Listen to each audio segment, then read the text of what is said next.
오늘 본문을 보면은 오늘부터 강림절입니다. 강림절은 좀 전에 기도하셨던 것처럼 제 주님을 잘 맞이할 수 있는 그런 깨어있는 그런 신앙을 점검해보고 언제든지 주님을 저희들이 감사하게 그리고 맞이할 수 있는 그런 것을 저희들이 점검하는 그런 귀한 절기입니다. 오늘 본문을 보게 되면 천사가 와서 이렇게 이야기합니다. 내가 온 백색에 미칠 큰 기쁨이 좋은 소식을 너희들에게 전하노라. 오늘 다윗의 동네에 우리를 위한 이 구원자가 태어나셨으니 곧 메시아인 그리스도 주님이시다 라고 하면서 그것을 어떻게 알 수 있냐, 그 표적이 너희들이 가서 이 강보, 이게 천이라는 뜻입니다. 아주 천으로 쌓여 구유에 뉘어 있는 아기를 보리니 이것이 너희들에게 표적이다 라고 이야기합니다. 예수 그리스도께서 이 구유에 누워 있는 그 모습을 보게 되면 그것이 구주가 나셨다고 하는 표적이다. 여러분들은 이런 말씀을 읽을 때 아멘으로 읽습니까? 이게 무슨 말이지 하고 읽습니까? 하나님께서는 갑자기 예수님이 구주다라고 말씀하시지 않으셨어요. 성경을 보게 되면 창세기부터 하나님은 계속 우리들에게 이 사인, 표적, 그런 징조를 계속 우리들에게 보내주셨습니다. 그 성경에 보면은 이 사인과 징조와 표적과 이 상징이 섞여져 나옵니다.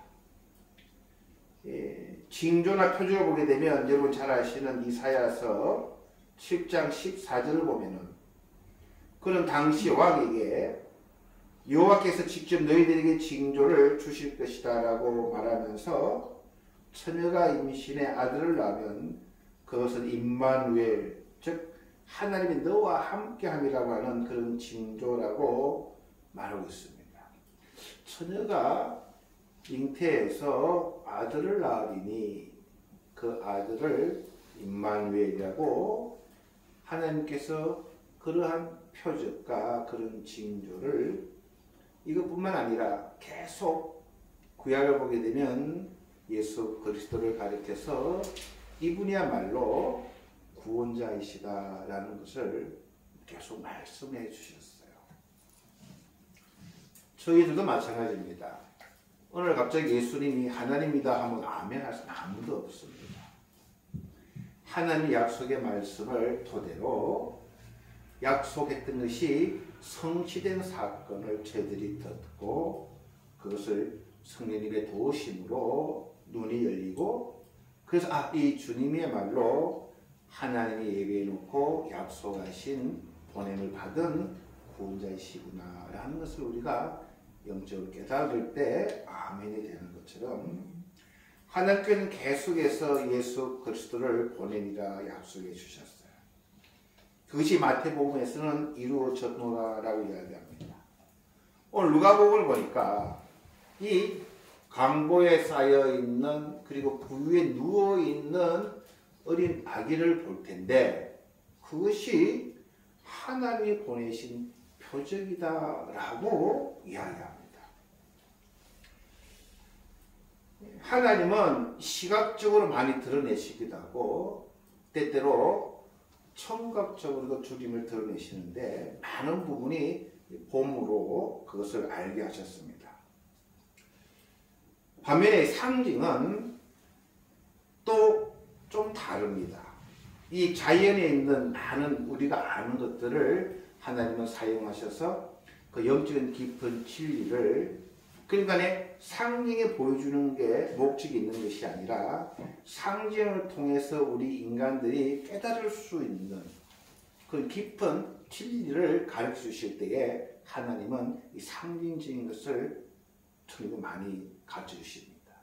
집사님 성령이 뭐예요? 하면은 잘 답을 못해요. 인간들이 어떻게 하늘 버리신 영을 인간들이 어떻게 그것을 설명할 수가 없잖아요.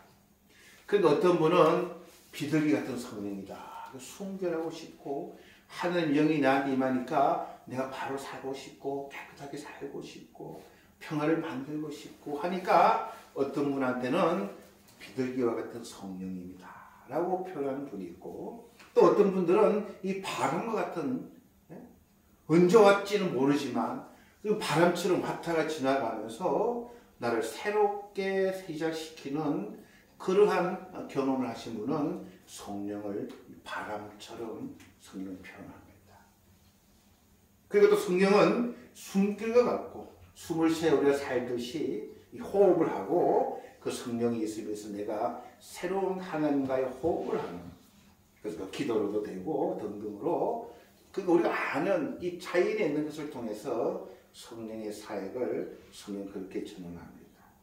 어떤 분은 비와 같다 그러고 메마른 땅에 비가 내려오세요. 얼마나 대자연이 새로운 그런 시작을 일으키는, 그래서 인간이 새롭게 변화되는 그것을 어떻게 표현할까?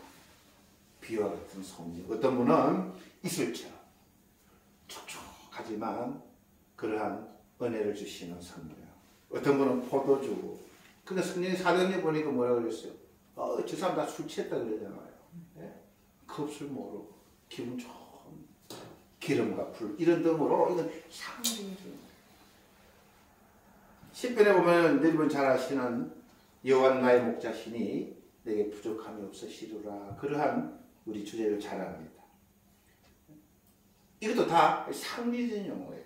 내가 하나님의 양이고 하나님 우리 목자신데 그분은 나를 푸른 초장으로 쉴만한 물가로 인도하시는 하나님. 상상만 해도 행복하잖아요. 그분은 우리를 어디로 인도하시는가? 푸른 초장.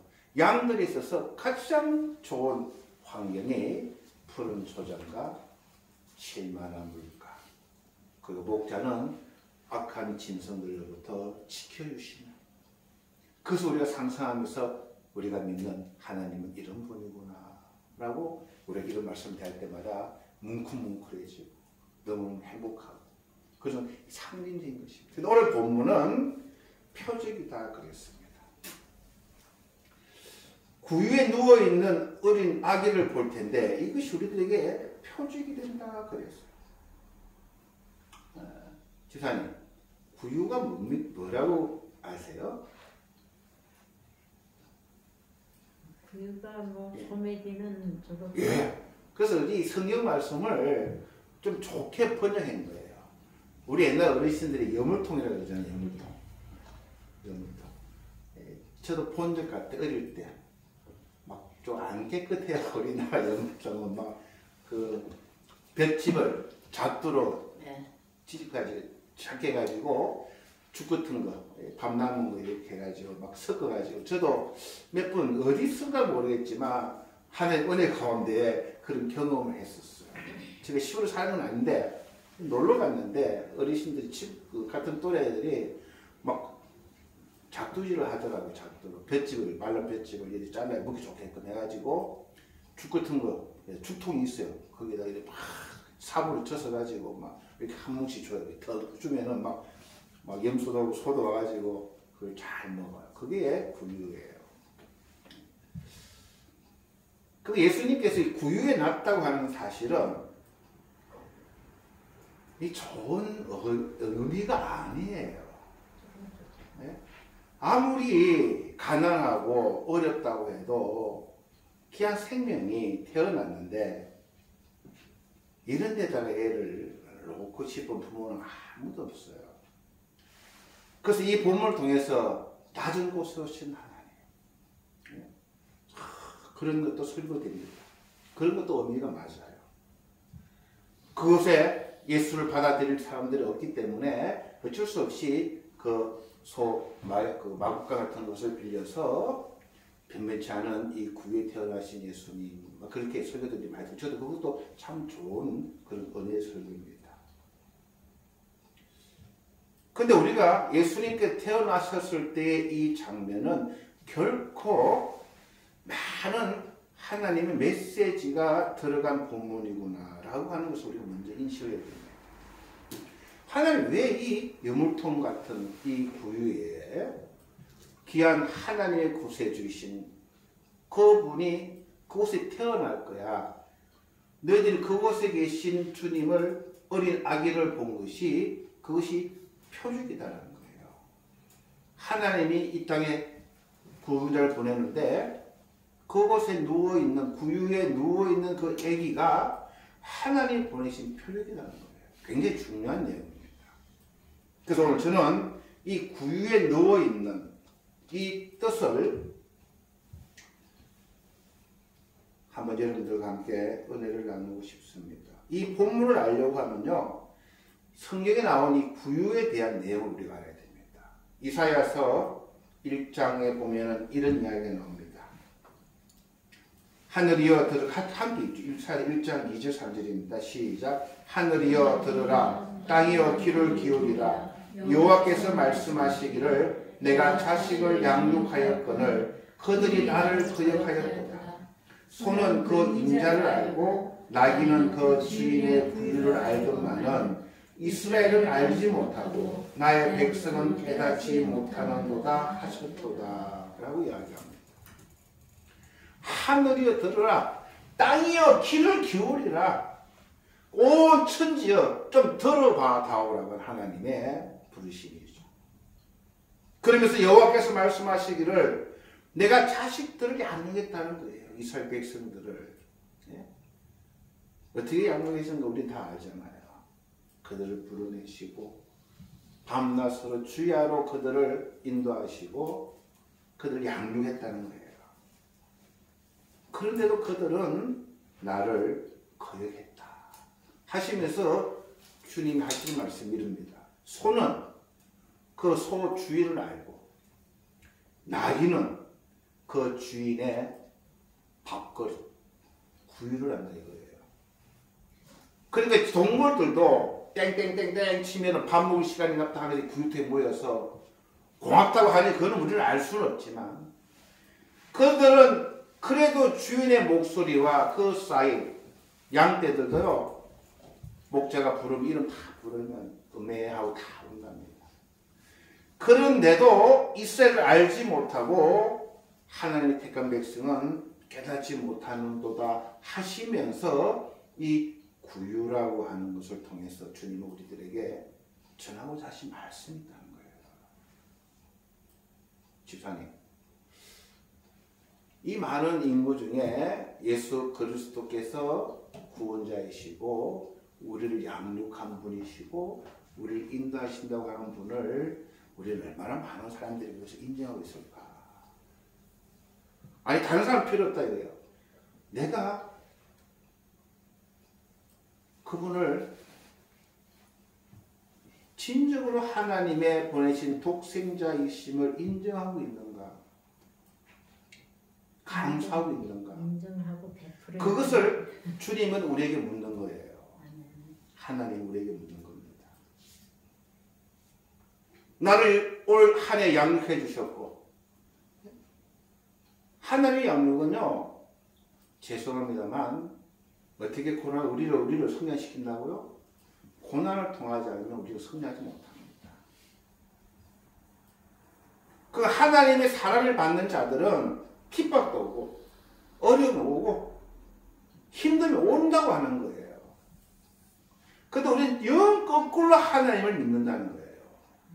그것은 기도하지 않았기 때문에, 믿음이 없기 때문에 핍박이 오고 고통이 오는 거지, 기도하고 하나님께 부르짖으면 그것도 없다라고, 그것도 반은 맞아요. 그래서 우리가 잘 말씀을 분별하고 깊이 깨달아야 되는 거예요.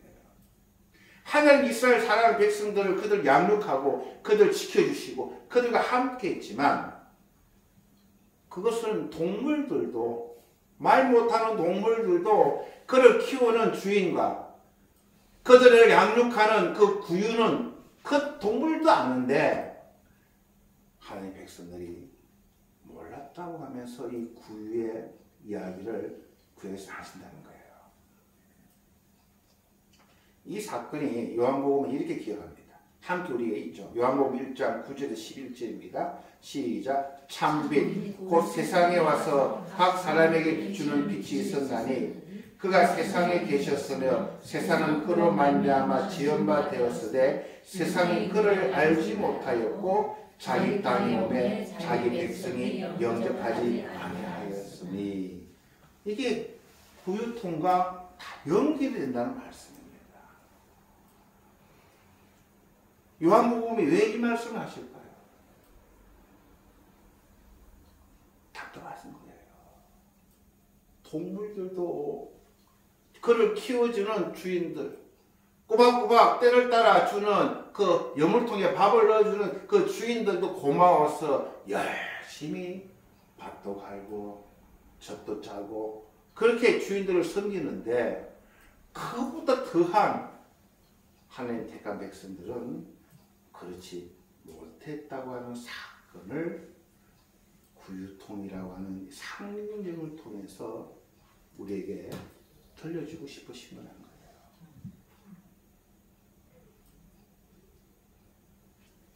예수님께 태어나서 팔시대 할례를 받는 날 부모와 함께 성전으로 올라갑니다. 그때 준비되어 있던 시몬이라고 하는 예언자가 이 예수 그리스도를 향해서 이러한 예언을 합니다. 그 말씀이 누가복음 2장 28절 35절입니다만 좀 줄였습니다. 이 파란 데만 함께 읽도록 하죠. 시작. 시몬이 아기를 안고 하나님을 찬송하여 이르되 주제여 이제는 말씀하신 대로 종을 평안히 놓아주시는도다. 내 눈이 주의 구원을 보았사오니 이는 만민 앞에 예비하신 것이요 이방을 비추는 빛이요 주의 백성 이스라엘의 영광이나이다 하니 그의 부모가 그에 대한 말들을 놀라게 여기더라.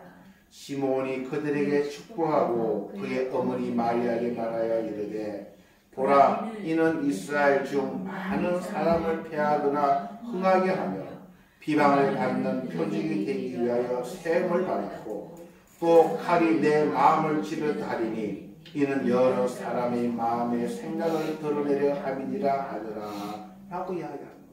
굉장히 중요한 구유에서 태어나신 그 예수 그리스도가 이런 분이라는 것을 예언하는 것입니다. 많은 사람을 피하거나 흥하게 하는, 그 당시 하나님의 선민이라고 한 많은 종교 지도자들과 예루살렘에 많은 하나님을 믿는다고 하는 그 이스라엘 유대인 백성들이 다 패했다는 거예요. 구약에서 죽도록 하나님이 말씀하신 낮은 종,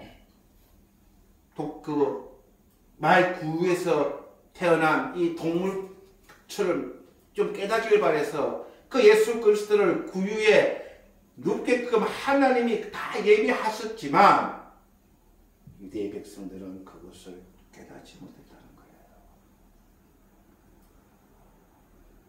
몇몇 사람들만 이 하나님께서의 약속과 하나님 하시는 일을 깨닫고 흥하게 되고 또 비방을 받는 표징이 됐다는 거예요. 예수님은 지금도 비방받습니다. 사람들 한번 이야기 나눠보세요. 왜 예수만 구원하냐고 그래요. 전담해보세요. 갈수록 힘들어요. 그 당시에 많은 종교 지도자들은 뭘 가르쳤습니까? 행함으로 얻는 구원을 가르쳤어요. 행함으로 얻는 구원은 뭐냐면 하나님 필요 없다는 거예요. 궁극적으로 말씀을 드리면 내가 바르게 살고 내가 열심히 사는데 하나님 있거나 없거나 별 관계 없어. 내 마음이 편안하고 있는 데서 남 좀 도와주니까 좀 가슴도 좀 뿌듯하고 난 좋은 일인 사람이야. 나는 선한 사람이야. 뭐 하늘이 왜 필요해요? 나는 좋은 곳을 갈 거야. 근데 구약을 보면 그게 안 된다고 계속 하나님 말씀하시잖아요. 의인은 딱 한 명도 없고 하나님 찾지도 않고 감사도 모르고 그게 하나님이 우리를 본 인간을 대한 하나님의 그 선언인데, 그래서 예수 그리스도가는 하나님이 독생자를 보내시겠다고 구약에서도 계속 이야기하고 그분은 구유와 같은 그러한 곳에서 동물들도 알고 할 그러한 곳에 하나님 약속한 대로 보내주셨어요. 그것이 표적인데 보내주셨더만 이스라엘 백성들은 아니라는 거예요. 여러분은 어때요? 예수님이 하나님의 귀한 자녀인지 구원자인지 빛이 나는 곳에 오고 나의 신앙이 나의 삶이 뿌듯하지 못하거나 하면은 아닌 것 같다. 일본에 오면요 함께 건너면 빨간 신호등도 겁나지 않는다고 하는 그러한 속담이 있어요. 세상 사람들, 아니 믿음의 사람들도 잘 돼야 하나님의 복을 받았다는 그런 소리가 어마어마하게 우리 많이 들었지 않습니까? 그러니까 믿어 좋은 사람들은 병나서도 안 되는 거예요. 그러니까 무슨 문제가 있는데 말도 못하는 거예요. 믿음이 없는 거지. 근데 우리가 잘 들었다는 겁니다. 그러면서 35절 보니까 마리아에게 칼이 내 마음을 찌르듯 하리니 십자가 사건이 아닌가 말이에요.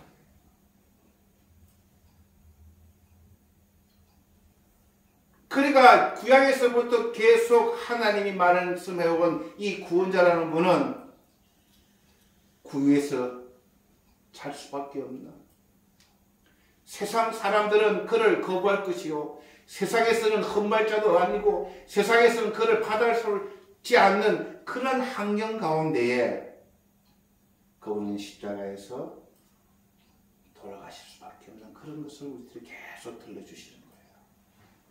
제가 왜 이 말씀드리냐면 교회를 잘 가도 저는 감사할 수 있다는 겁니다. 일본 땅에 전달 나가면 힘들잖아요. 때때로 지치고 포기하고 낙담하고 그러시지 말라는 거예요. 세상 사람들은 동물들도 그분이 주인이고 그분이 나를 인도하시는 분은 다 알지만 인간들은 모를 수밖에 없다는 거예요. 그런데 그러한 가운데에 저와 여러분이 하나님을 알고 하나님 내 구주로 영접했다고 이 한 사실 이거 하나만이라도 이거 얼마나 큰 축복인지 모른다는 거예요. 그런데 우리 자꾸 속잖아요. 그게 좋다고. 잘 되는 게 복이라고. 아니라는 겁니다. 그게 아니라는 거예요.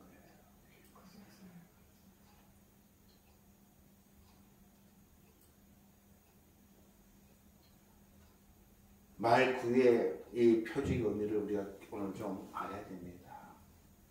구유인하신 주님. 동물들도 고맙게 생각하는데 나 하나님의 자녀로 이 귀한 복을 받고 이 깨달음을 얻었는데 세상에 많은 사람들은 그것을 거부해도 나는 거절하지 아니하리라. 나는 그 주님을 꼭 붙들고 살아내리라. 감사하리라. 그것이 구유에서 태어나신 모여있는 주님을 바라보며 오늘 이 본문을 생각하며 나는 동물보다 나야지. 감사해야지. 그래. 이 땅에 많은 사람들은 그분을 거부해도 조건이 어떻든 환경이 어떻든 내 살아가는 삶의 모습이 어떻든 관계없이 이 주님을 나는 사랑하며 살아내리라. 그런 다짐하는 시간이 되었으면 좋겠습니다. 자, 우리 기도하시겠습니다. 주님, 세상 사람들은 이 구에 나신 주님, 구에 놓여 있는 이 주님을 거절한다고 구약에서부터 신약에까지 하나님은 줄기차게 이야기하십니다. 그렇습니다. 지금도 세상 사람들은 허물할 것 없는 예수 그리스도를 받아들이지 않습니다. 그러나 멋진 주님, 큰 복을 주시는 주님, 나를 이 세상에서 세워주는 주님은 다들 할렐루야라고 외치는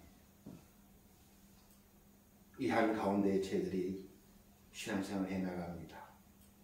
들을 길을 주시옵시고 볼 눈을 열어주셔서 어떤 환경 가운데에서도 어떤 조건 가운데서도 이 주님만이 구원자이심을 꼭 붙들고 이겨내는 우리 모든 성도들 다 될 수 있도록 인도하여 주시옵소서. 감사드리며 예수님 이름으로 기도합니다. 아멘.